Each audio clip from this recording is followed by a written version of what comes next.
ایک دانا شخص کی دو بیٹیاں تھیں۔ ایک کسان کو بیاہ دی، دوسری بیٹی کی شادی کوزہ گر یعنی مٹی کے برتن بنانے والے کے ساتھ کر دی۔ سال بعد بیٹیوں کے حال احوال جاننے کے لیے وہ شخص ان کے گاؤں اور شہر چلے جاتے ہیں۔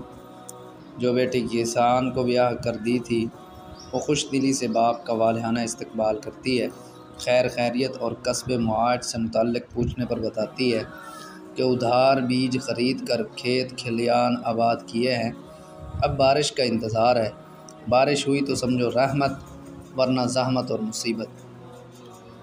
وہاں سے رخصت ہو کر کمہار کی بیوی کے پاس پہنچتے ہیں۔ بیٹی باپ کا خوب استقبال کرتی ہے، خیر خیریت اور کسب معاش سے متعلق سوال پر بتاتی ہے کہ بڑی محنت سے کچھ برتن بنا کر سوکھنے کے لیے دھوپ میں رکھے ہیں، اب بارش نہ ہوئی تو اللہ کا کرم، بارش ہوئی تو زحمت اور مصیبت۔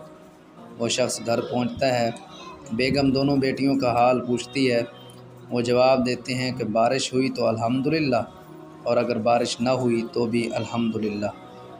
جو چیز آپ کے لیے مناسب ہو ضروری نہیں وہ دوسروں کے لیے بھی مناسب ہو، اور جو آپ کے لیے مناسب نہیں وہ دوسرے کے لیے بھی نامناسب ہو، یہ لازمی نہیں ہے۔